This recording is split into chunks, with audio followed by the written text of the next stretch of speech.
충청도 내륙 지역인 이곳 공주나 세종이나 대전은 살기에 참 좋은 곳입니다.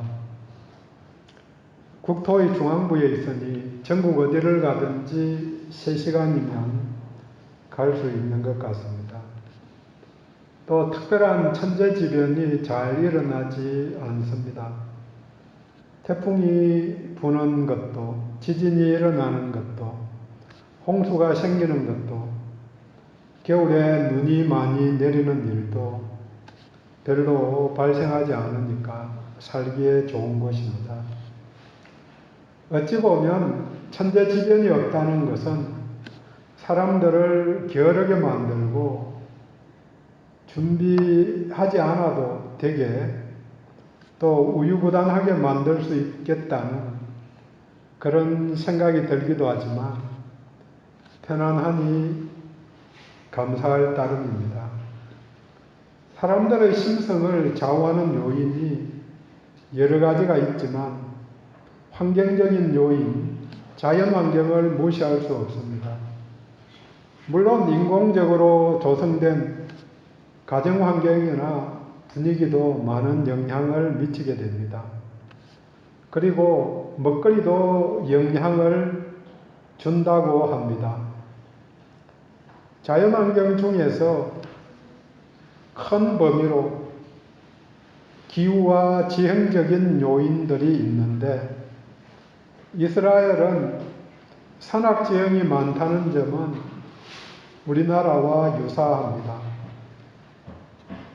그렇지만 기후와 관련해서는 우리는 4계절을 말하지만 그 동네는 2계절을 이야기합니다. 태풍이 자주 지나가는 곳에서 태풍을 보는 것과 처음 당하는 것과는 대응하는 것부터 또 재난에 대한 시각에 이르기까지 차이가 나게 마련입니다. 우리들은 재난이 일어날 때 우연히 운이 안 좋아서 라는 생각을 하는 경향이 있지만 구약 성경에서 말하는 재난은 사람들의 범죄에 대한 하나님의 진노 사건입니다. 그래서 우리 하나님의 징벌로 보았습니다. 이스라엘은 처음에 말씀드렸지만 계절이 2개인데 10월달부터 이듬해 3월까지는 겨울철인데 기온이 약간 낮기는 하지만 비가 오는 우기입니다. 그 다음 4월달부터 9월까지는 여름철인데 건조한 건기입니다. 우기에 비가 제때에 잘 내려야, 우리도 비가 잘 내려야 농사가 잘 지을 수 있는 거죠. 근데 내리지 말아야 될 때 비가 내리면 망하는 거죠. 여기도 우기에 비가 내려야 되는데 세 종류의 시기를 나누어서 비를 바랍니다. 10월 달에 파종기에 비가 내려야 이른비, 그때 오는 비를 이른비라고 그러는데 이른비가 와야 파종을 할 수 있고 그 다음에 1월 달경에 장맛비가 내립니다. 그리고 3월경에 결실을 앞두고 늦은 비가 내리고 장맛비가 올 때는 집중호우로 3월에는 와디라는 강이 생기게 됩니다. 물론 그 강은 건기에는 바짝 맑아서 더 이상 강이 아닙니다. 비가 많이 오는 날, 태풍과 같은 폭풍이 부는 날에는 번개가 치고 천둥 소리가 날 뿐 아니라 내린 비가 홍수같이 모든 것을 쓸고 지나갑니다. 오늘 함께 읽은 시편 29편은 다윗이 폭풍을 보면서 하나님의 능력을 찬양하는 시를 지은 것입니다. 한편으로 이 시편은 초막절에 불려진 노래로 알려져 있습니다. 초막절에는 매일 이른비를 바라면서 백성들이 보는 가운데에 제사장이 실로암 연못에서 물을 길어와서 제단에 관제로 붓는 의식을 했습니다.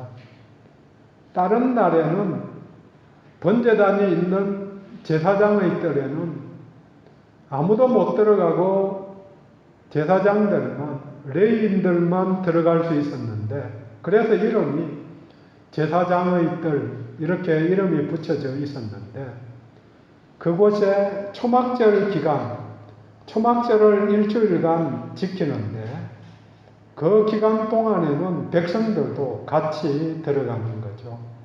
같이 들어가서 호산나 찬송을 하고 그 다음에 이른비가 와야 합니다. 이게 뭐 옛날식으로 우리나라식으로 이야기하면 미리 기우제를 지나는 거죠. 그래서 7월 달에 추수감사절기를 지키면서 마무리를 하고 그와 동시에 10월 달에 이른비를 내려달라고 그렇게 지내는 달입니다. 물을 깃는 이날 예수님도 성전뜰에서 누구든지 목마르거든 내게로 와서 마셔라.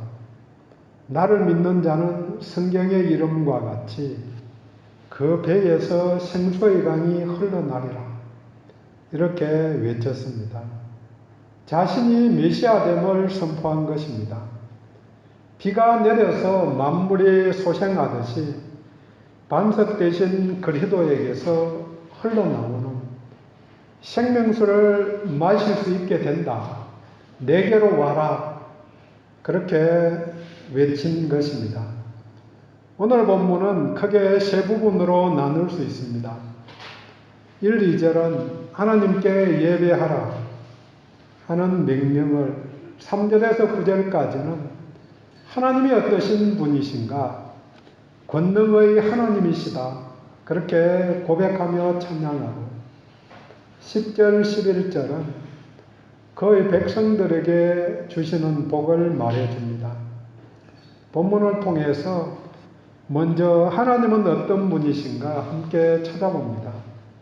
첫 번째, 우리 하나님은 능력의 주, 권능의 주입니다. 3절에서 9절까지 사이에 여호와의 소리라는 단어가 호칭이 7번 나옵니다.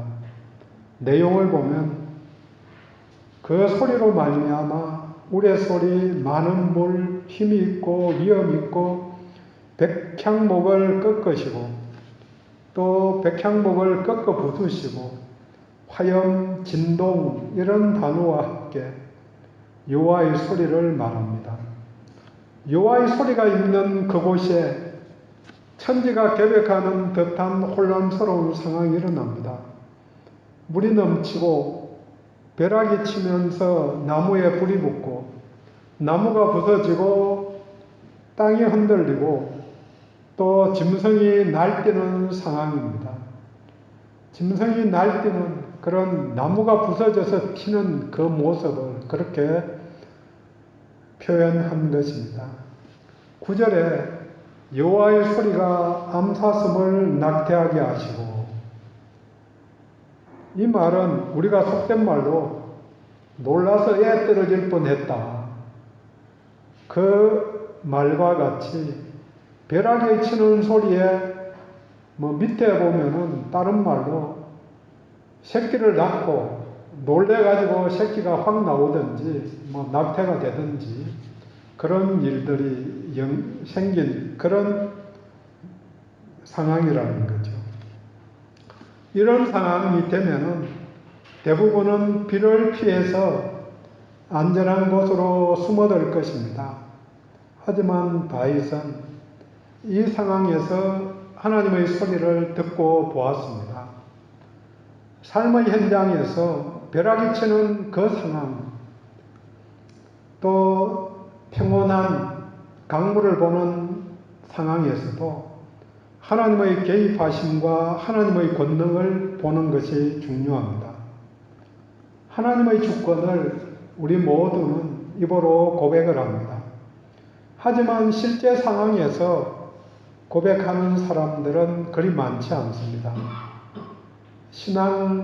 신앙인이라면 일상에서도 동일한 고백이 나와야 합니다. 끊임없이 하나님의 뜻을 묻고 그 답대로 선택하고 말하듯이 끊임없이 하나님의 역사하심을 읽고 고백해야 합니다. 삶은 해석이 중요합니다. 똑같은 일이 나에게도 일어나고 다른 사람들에게도 일어나죠. 똑같이 다윗도 태풍같이 폭우가 쏟아지는 것을 보았고 다른 사람들도 보았지요. 똑같이 벼락치는 것을 루터도 보았고 하지만 마틴 루터는 그 벼락치는 것에 놀래가지고 하나님 앞에 자신의 인생을 드리기로 결단한 거고 다른 사람들은 그냥 우연히 벼락치는 것이겠지 그렇게 하고 지나가는 거죠. 그 차이가 인생을 바꾸는 사람이 되느냐 아니면은 평범한 인생을 살아가느냐 하나님 없이 살아가느냐 그런 차이일 따름입니다. 벼락이 치는 것, 천둥이 들리는 것, 천지가 흔들리고 진동하는 것, 벼락에 맞아 불이 나고 아름다리 나무가 부셔지고 튀어나가는 것, 살림이 황폐하게 되는 것을 보면서 다윗은 하나님의 소리를 들었고 하나님의 능력을 본 것입니다. 이 권능이 5절에 레바논, 6절에는 레바논과 시룡, 8절에는 가데스 광야를 언급하면서 권능이 바라는 지역을 말합니다. 시려는 이스라엘 북쪽에 있는 헬몬산을 말합니다. 레바논과 시려는 그러니까 이스라엘의 북쪽 끝이고 가데스는 남쪽 끝을 말합니다.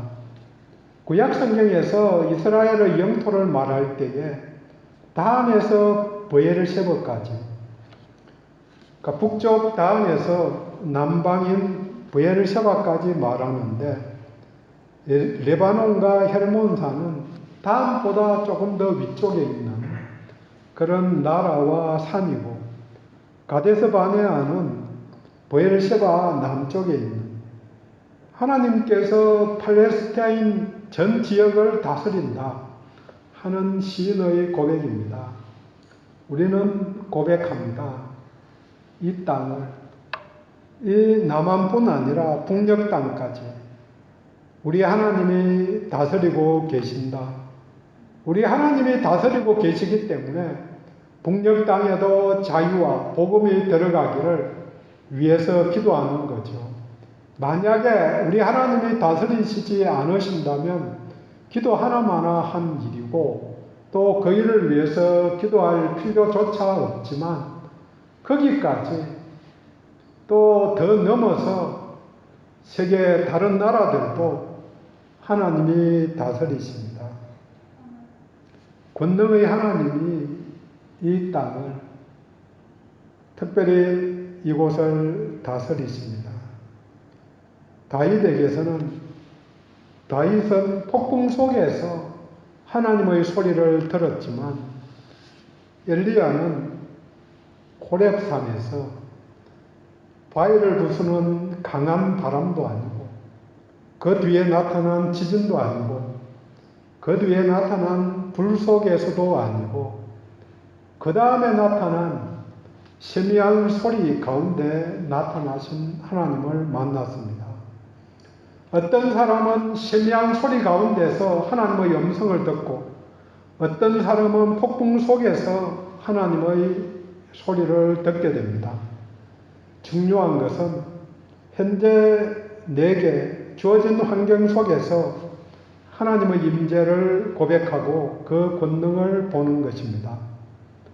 지금 우리가 우리말로 고백한다면 여호와의 소리는 천지를 얼리시고 물을 말리시도다. 주변에서 찾아서 보고 고백하니 우리들을 은혜의 자리로, 복된 자리로 인도해 줍니다. 두 번째로 본문에서 우리 하나님은 심판자입니다. 3절에 여호와의 소리가 물 위에, 여호와는 많은 물 위에 있도다. 10절에 홍수 때에 좌정하셨으며, 홍수를 다스리시는 하나님이십니다. 그런데 이 홍수 이야기를 하면 성경에서는 노아의 홍수를 기억하게 합니다. 홍수로 세상을 심판하신 하나님. 하지만 심판의 뒷면은 항상 구원입니다. 사람들은 앞면만 보고 항상 이야기를 합니다. 하지만 동시에 뒷면인 구원을 봐야 합니다. 그 홍수 속에서 자녀들을 보호하시고 인도하시는 분이십니다. 억울함이 있는 피해자나 결과를 기대하는 자들은 정의의 심판을 기다리며 심판자 오심을 기대합니다. 구원이 약속된 자들에게는 심판의 그날이 축하 잔치의 날로 기대하며 살아갑니다. 하나님의 권능을 보았으니 권능을 본 자들이 해야 할 일들이 있습니다. 바로 예배입니다.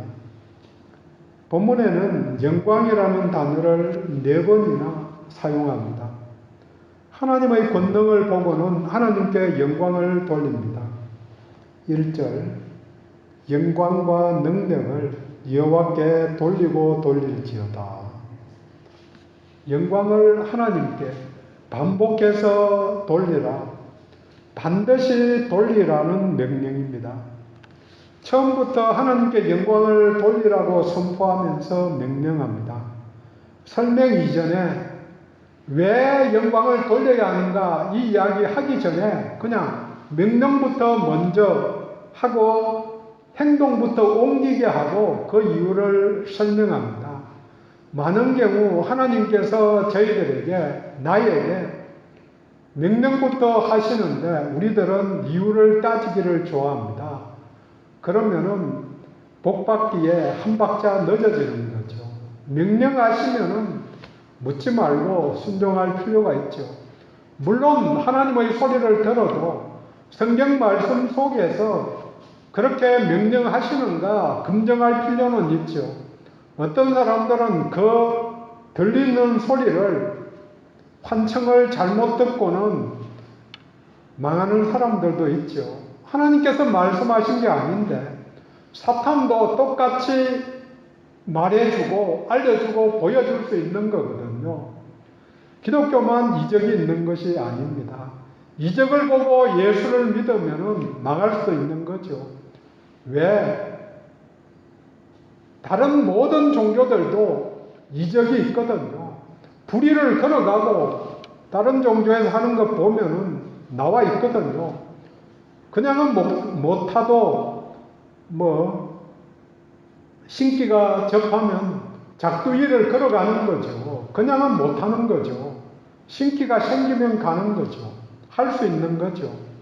이적 때문에가 아니고 이적과 더불어서 우리에게 더 중요한 것은 하나님의 말씀이 그렇게 말씀하시는지 한번 검증해보고 거기에 문제가 없으면 하라고 하면 따라가면 복된 길인데 따라가면은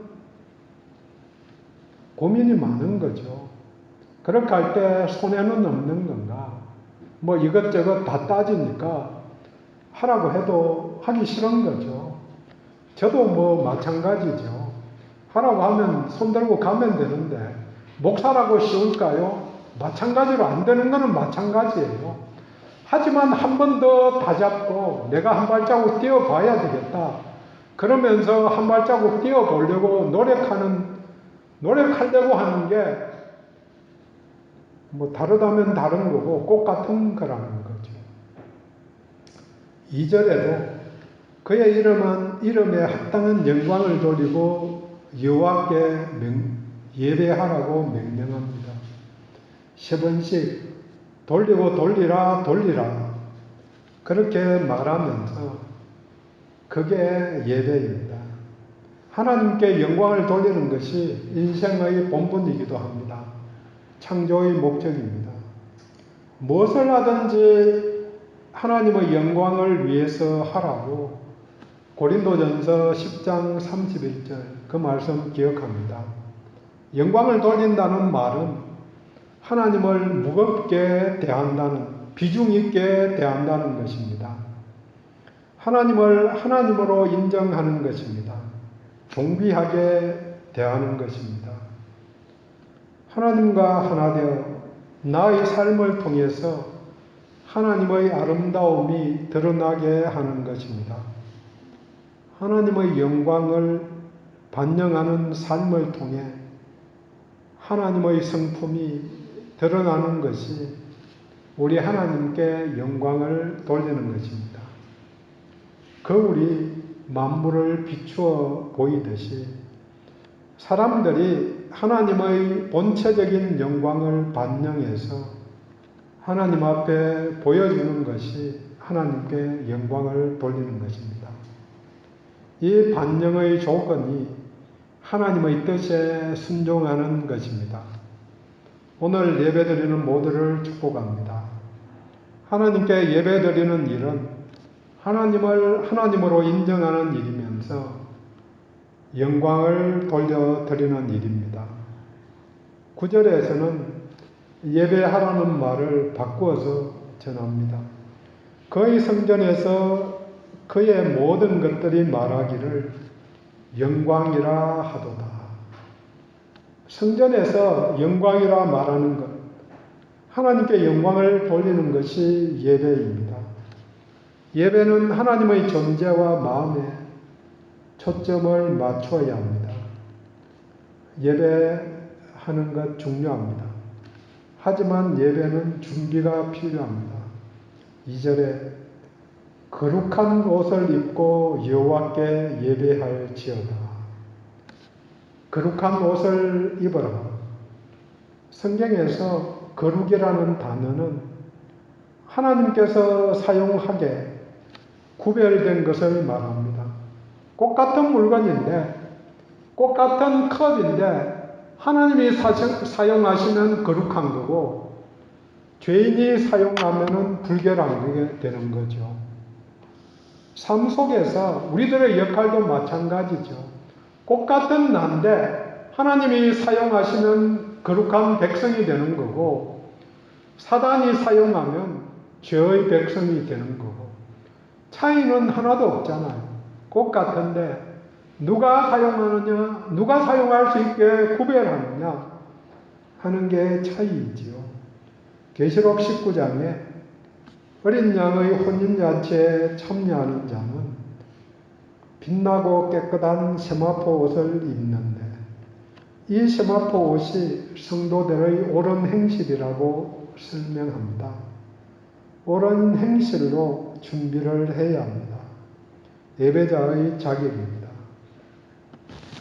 누구나 하나님 앞에 나갈 수 있지만 아무나 하나님이 받아주시는 것은 아닙니다. 거룩한 옷, 의의 옷을 입어야 합니다. 하나님의 권능을 보고 하나님께 영광을 돌리며 예배하는 자들에게 주어진 복이 있습니다. 11절에 여호와께서 자기 백성에게 힘을 주시며 여호와께서 자기 백성에게 평강의 복을 주시리로다. 자기 백성에게 능력과 평강을 복으로 주십니다. 하나님이 능력을 보이시는 것은 자기 백성들을 격려하고 또 능력을 나누어 주시기 위해서입니다. 우리 하나님은 폭풍을 일으키시는 분이십니다. 하지만 동시에 폭풍을 잠잠케 하시는 분이십니다. 폭풍을 잠재우듯이 자기 백성에게 평강을 주실 수 있습니다. 자연을 다스리는 권능이 예수님께도 있으셨기에 갈릴리 바다를 잠잠케 하셨습니다. 10절에 여호와께서 영영하도록 왕으로 좌정하시도다. 왕으로 천지 만물을 다스리시는 분이십니다. 그러니 영영하도록 자기 백성에게 복을 주십니다. 많은 복들 중에서 귀한 평강의 복을 주십니다. 10절에서 홍수를 통하여 심판하시고 왕으로 위엄을 보이시지만 구원받은 노아의 가족들에게는 언약의 무지개를 보여주시면서 평강의 복을 주신 것 기억합니다. 홍수를 비롯한 천재지변이 악인에게는 심판이지만 그의 백성들에게는 의로운 행사임을 보여주셨기에 그의 백성들은 하나님의 영광을 찬양하게 됩니다. 자주 반복해서 말씀드리지만 내게 평강이 없으면, 평안함이 없으면 두렵고 불안한 마음이 생기는 하나님과 동행함을 점검해 봐야 됩니다. 의식이 있으면 살아가면서 불안함 없이 사는 사람 아무도 없죠. 혹시는 나이 들면 이게 치매 걸리는 것 아닌가, 뭐부터 시작해서 이것저것 걱정이 많이 있죠. 하지만 그 속에서도 그렇게 생각하는 것은 누구나 생각해야 되고 또 준비도 해야 되고 대비하게 하나님이 지혜를 주신 것이죠. 하지만 그 불안함에 내가 쌓여 살아서는 안 된다는 거죠. 그럼에도 불구하고 하나님과 동행하시니까, 함께 하시니까 내게 평안 주시는 그분으로 말미암아 내가 주를 찬양하는 거죠. 본문을 세 부분으로 나누면 처음에는 하나님의 영광을 이야기하고 가운데에는 하나님의 권능을, 마지막에는 사람들에게 주는 평강을 전가합니다. 본문 처음인 1, 2절과 마지막인 10절, 11절을 보면 그 핵심 단어가 영광과 평강입니다. 그리고 영광은 하나님께, 평강은 사람들에게 적용이 됩니다. 이것은 누가복음 2장 14절에 하늘에서는 지극히 높은 하나님께 영광이요 땅에서는 기뻐하심을 입은 사람들 중에 평화로다. 예수님의 탄생을 축하하며 천사들이 부른 찬송입니다. 예수님이 오신 것은 하나님께 영광을 돌리고 사람들에게 평화를 주기 위해서입니다. 이것이 하나님의 나라이고 우리가 추구해야 될, 또 우리가 이미 소속되어 있는 그 나라입니다. 이 일을 우리를 통해서 확장할 수 있기를 원하는데 이를 이루어가는데 필요한 능력을 우리 하나님께서 공급해 주실 것이고 주십니다. 정리합니다. 능력의 하나님이십니다. 심판자이신 하나님이십니다. 이 하나님께 우리는 존귀와 영광을 돌려야 합니다. 모이기를 피하지 말고 정한 시간에 예배를 드려야 합니다. 당연한 의무이지만 동시에 복을 받고 복을 누릴 수 있는 길입니다. 일상의 모든 영역에서 하나님을 하나님으로 인정해야 합니다. 그리하면 힘과 평강이, 능력과 평화가 우리의 삶에 임할 것입니다. 기도합니다.